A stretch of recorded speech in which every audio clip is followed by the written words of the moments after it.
Captain Alex Kane's tablet screen flashed red, and his heart nearly stopped. The crystalline life form detected warning had triggered alarms throughout the ship, but the real shock came when he saw the feed from the external cameras. There in the vacuum of space, breathing without oxygen, stood a being with glacial blue skin that seemed to glow from within. And that being was staring directly at him. "Commander, what should we do?" Co-pilot Sarah's voice trembled. Alex's mouth had gone completely dry. In his 32 years of life, 14 of them spent with the space fleet, he had explored hundreds of planets, but something like this.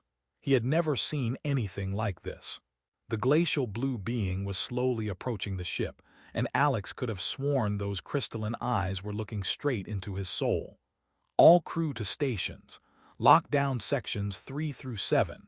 His voice came out steadier than he felt. But inside something was screaming at him that his life was about to change forever, and that scream was right.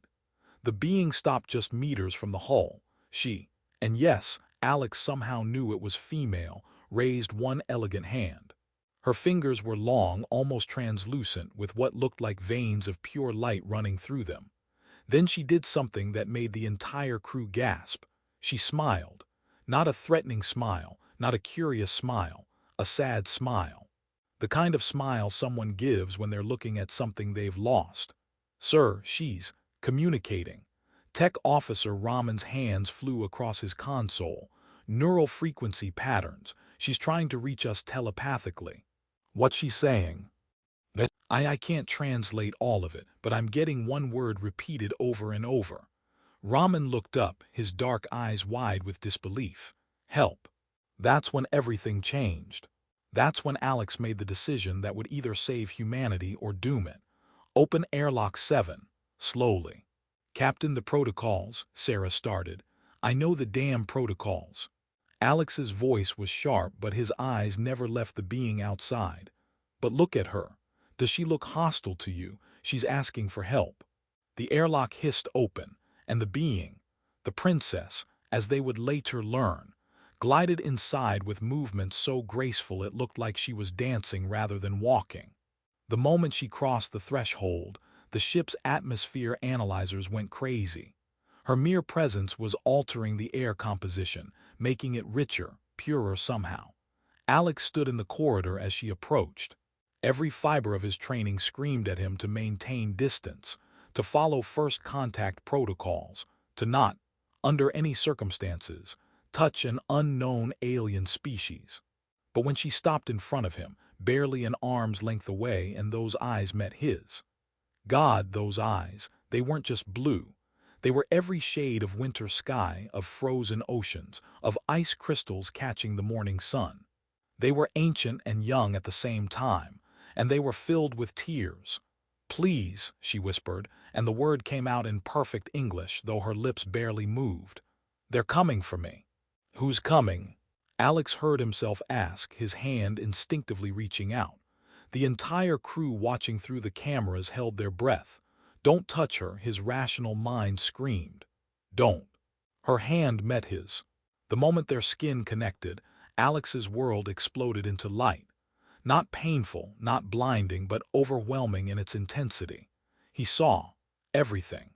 He saw her world, a planet of living crystal where beings of pure energy danced through structures that grew like trees but sang like music. He saw her childhood, if you could call it that, centuries of learning, of becoming, of preparing to rule. He saw her mother, the queen, a being of such power and presence that even in this vision, Alex felt small. And he saw why she was running. "The marriage," he gasped as the vision faded. "They want to marry you to unite the kingdoms." She nodded, and a single tear rolled down her cheek. When it hit the floor, it crystallized instantly, forming a tiny, perfect diamond. "To Prince Zethron of the Obsidian Empire. If that marriage happens, our combined powers will be unstoppable," Alex finished. His hand was still holding hers, and he realized he couldn't let go, not because he was stuck, though he felt a pull like gravity but gentler, but because he didn't want to. "They'll wage war across the galaxy." "I saw your ship," she said quietly. I've been watching your species for 3 solar cycles. You're primitive, yes. You haven't mastered crystal technology or telepathic communication, but you have something we lost millennia ago. Her other hand came up to touch his chest, right over his heart. You still feel. You still choose with this, not just with logic or power or politics. Sarah's voice crackled through Alex's calm. Captain, I'm reading massive energy signatures approaching. Multiple ships. They're not ours. How long? 30 minutes, maybe less. Alex looked at the princess. At Lyrae, he somehow now knew her name was Lyrae, and saw his own dilemma reflected in her eyes. If he helped her, he'd be starting an intergalactic incident. Earth had barely established itself among the galactic community. They were the new kids, the primitives still learning how to properly navigate the stars. Interfering with royal alien politics, that was a death sentence for everyone he'd ever known. But if he didn't help her, what happens if you go back? He asked. I marry Zethron in 7 days. In 14 days, our combined armies attack the neutral sectors. In 30 days, they reach the outer rim of your solar system. In 60 days. She didn't finish. She didn't have to. They come for Earth. She nodded. Alex's mind raced. This was insane. This was beyond insane. This was the kind of decision that usually got captains court-martialed and erased from history. But as he looked at Lyrae, at the hope and fear and desperate courage in her eyes, he realized something. Sometimes the right choice and the safe choice aren't the same thing. Raman, divert all power to the engines. Sarah, plot a course for the Void Nebula. Sir, the Void Nebula is uncharted territory. We could. I know where it is, Alex said firmly. And I know what I'm doing. We're hiding her. The ship erupted in chaos. Some of the crew supported him. Others were already composing the reports that would end his career. But Alex didn't care, because Lyrae's hand squeezed his, and in that squeeze he felt everything. He felt her gratitude, her fear, her hope, and something else. Something that terrified him more than any approaching alien armada. He felt her falling for him. Captain, she whispered as alarms began blaring, as the royal ships appeared on the sensors like angry red dots. You don't know what you've just done. I saved you, he said simply. No. Her eyes glowed brighter and her grip tightened. You've started a war, and you've made me believe that maybe, just maybe, some things are worth fighting for. The ship lurched into hyperdrive just as the first energy blast struck their shields. Alex stood there, holding hands with an alien princess, watching through the viewscreen as her world receded into the distance. Behind them, a dozen royal warships were giving chase. Ahead of them, the dark unknown of the Void Nebula waited like an open mouth. So, Alex said, surprised that his voice could sound so calm when his heart was hammering like a war drum. Tell me about this marriage. Tell me why a princess, who could probably vaporize me, with a thought is running away. Lyrae's laugh was like crystal chimes in the wind. Oh, Captain, I can do far more than vaporize you with a thought. Her eyes met his, and for the first time since they'd met, he saw mischief there. Real, genuine mischief. I could reshape your molecular structure. I could age you backward or forward. I could make you see sounds and hear colors. But do you know what I can't do? What? I can't stop thinking about what it felt like when you touched me. Her voice dropped to barely a whisper. For the first time in 347 years, I felt warm. The ship shuddered as another blast hit the shields. Warning lights painted the corridor in shades of red and amber. Behind them, the most powerful fleet in the crystalline empire was closing in. Ahead, unknown dangers waited in unexplored space. And between them, a chasm of difference, species, culture, power, that should have been impossible to cross. But as Alex stood there, his hand still holding hers, feeling the gentle pulse of energy that passed between them like a shared heartbeat, he realized something. He'd spent his entire adult life exploring the impossible, finding it, documenting it, studying it from a safe distance. For once he was going to live it. Your Highness, he said formally, though his lips quirked in a smile. Welcome aboard the horizon's edge. I hope you like adventure. I hope you like consequences, Captain, she replied, but she was smiling too. Because you just kidnapped the future queen of the crystalline empire. They won't just follow us, they'll hunt us to the ends of the universe. Then let's make sure, Alex said as the ship dove into the swirling darkness of the nebula, that they never find us. Behind them, the royal fleet reached the nebula's edge and stopped. Not because they couldn't follow, but because the moment the horizon's edge disappeared into that cosmic darkness, every sensor on every ship detected the same thing. An energy signature they'd never seen before. A blending of human technology and crystalline power that should have been impossible. On the bridge of the lead warship, Queen Zephyra stared at the readings with eyes that could freeze stars. "My daughter has bonded with a human," she said, her voice as cold as the void. The Void Nebula was living up to its name. 3 days into hiding, and Alex was beginning to understand why no one had ever successfully charted this region of space. The nebula didn't just block sensors, it seemed to eat them. Every scan came back distorted, every reading contradictory. It was like trying to navigate through a dream. But that wasn't the real problem. The real problem was standing in his quarters right now, looking out the viewport at the swirling cosmic darkness, glowing softly in a way that made his heart do things hearts definitely weren't supposed to do for alien royalty. "You're staring again," Lyrae said without turning around. Her voice carried a hint of amusement. "I'm concerned about our trajectory," Alex lied, knowing full well she could probably sense his actual thoughts. That telepathy thing was going to be a problem. She turned, and the smile on her face told him she'd caught the lie. "Your trajectory seems fine to me, Captain, though I've noticed you keep adjusting course every time I enter a room." He stopped. What was the point?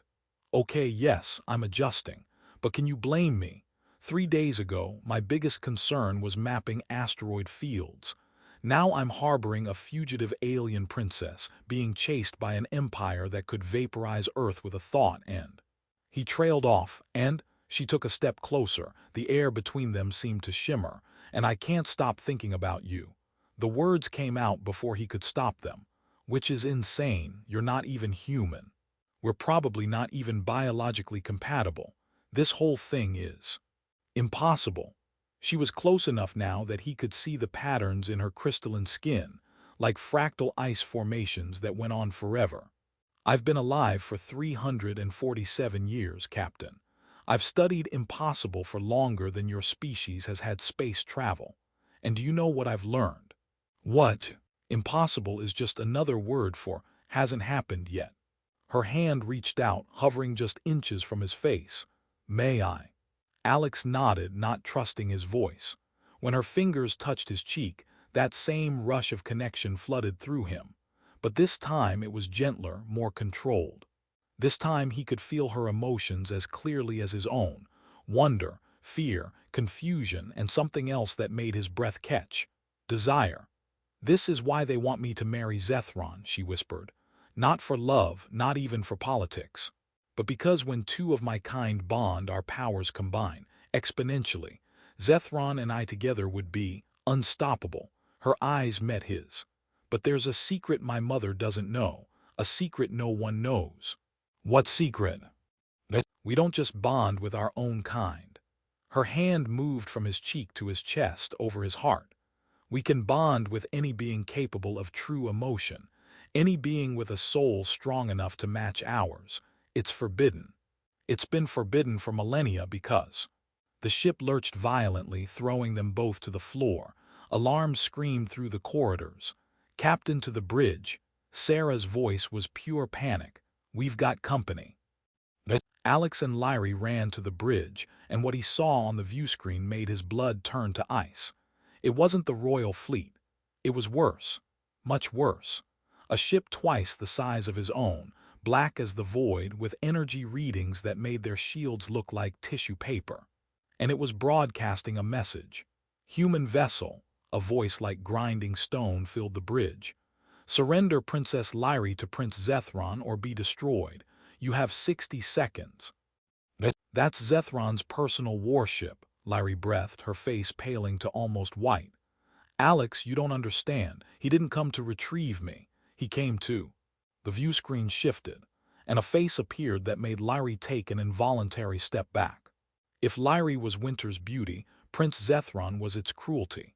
His skin was obsidian black, shot through with veins of molten red. His eyes glowed like dying stars, and when he smiled, it was the smile of something that had forgotten how to be anything but predator. "My bride," he said, and even through the screen, Alex could feel the cold power radiating from him. "Did you really think you could run? Did you really think this primitive could protect you?" "I'm not your bride, Zethron," Lyrae said, and Alex heard steel in her voice he hadn't heard before. "I never was, I never will be." "Oh, but you are." Zethron's smile widened. "The contract was signed by your mother. The ceremony is in 4 days. You will be there. The only question is whether your new human pet survives to see it." 30 seconds, Sarah whispered. Alex's mind raced. They couldn't fight, that ship would tear them apart. They couldn't run, the nebula was too thick to jump to hyperspace.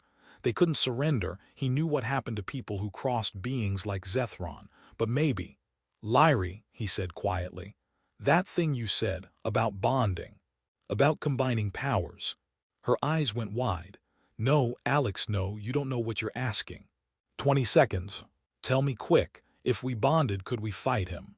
"It's not," she grabbed his shoulders. "It's permanent, Alex. Once we bond, we're connected forever, across any distance, through any barrier. You'd feel everything I feel. I'd feel everything you feel. Every joy, every pain, every—" 10 seconds. "Every death," her voice broke. "If one of us dies, the other feels it. Completely. Most bonded pairs choose to die together rather than live with that pain." The countdown hit 5 seconds. Alex looked at his crew. At Sarah, who'd been with him for 6 years.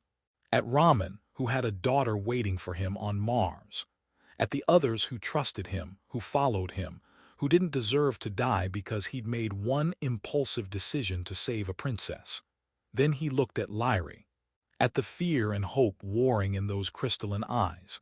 At the being who'd lived for centuries but only felt warmth when he touched her.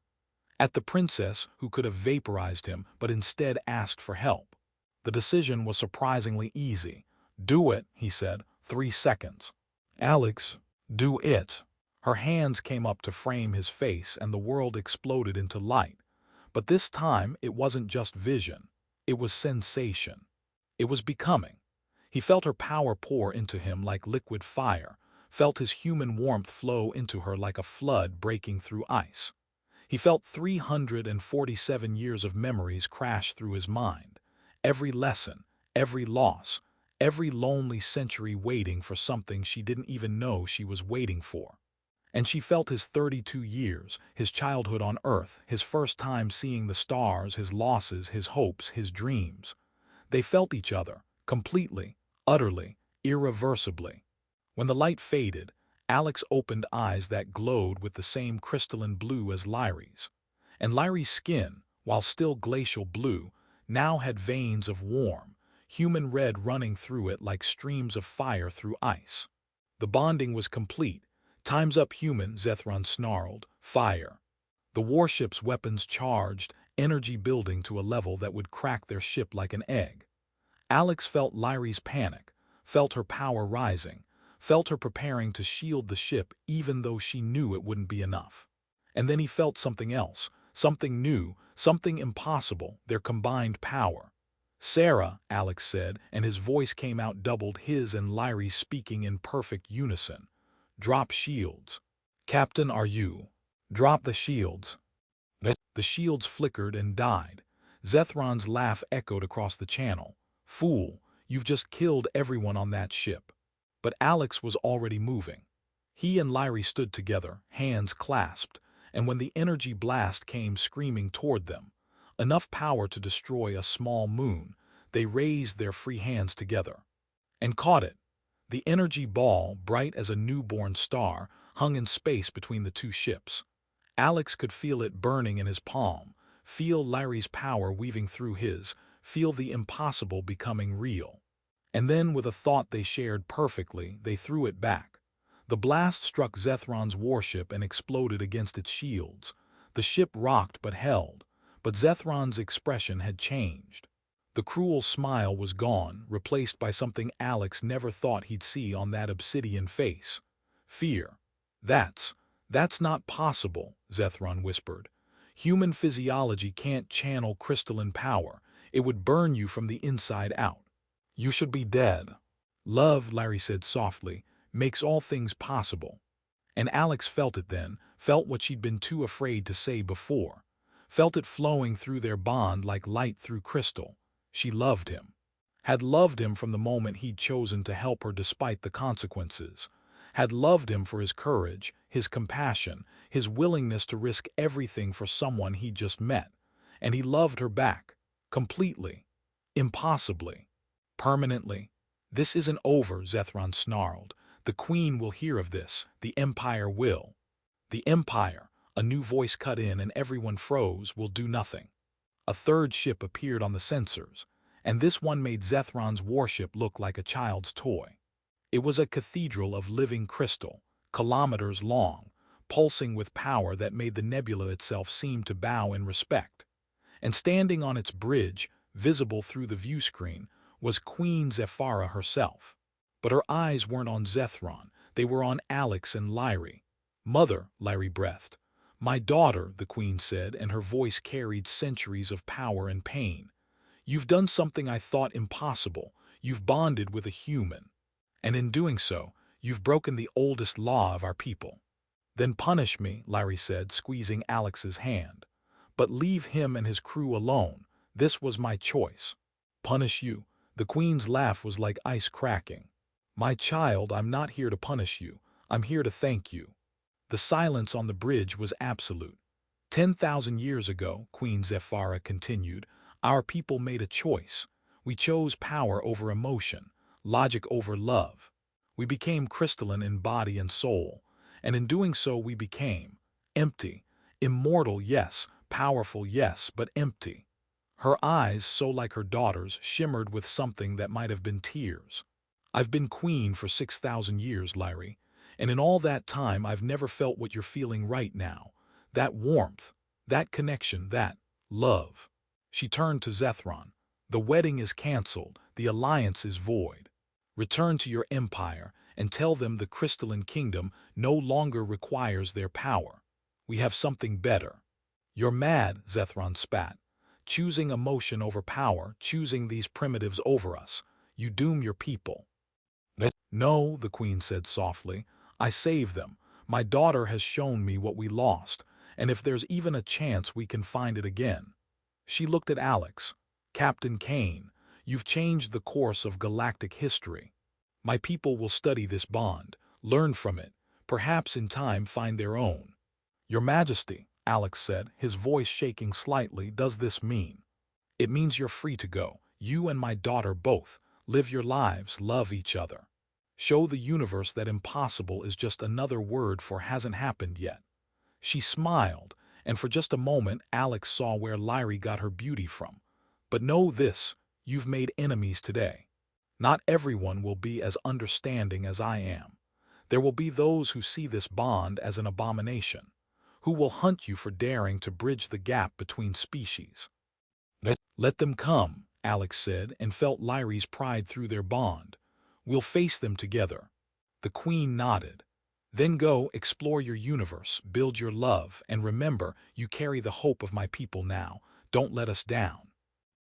Her ship turned and vanished into hyperspace, taking Zethron's warship with her through some kind of tractor beam. Within moments, the horizon's edge was alone in the nebula once more. Alex turned to Lyrae, and they both started laughing. It was the kind of laughter that comes after surviving the impossible, after staring death in the face and somehow walking away, after everything changes and you realize you're still standing. "So," Alex said when he could breathe again, "we're bonded. Forever, permanently, telepathically connected until one of us dies." "Completely," Lyrae agreed.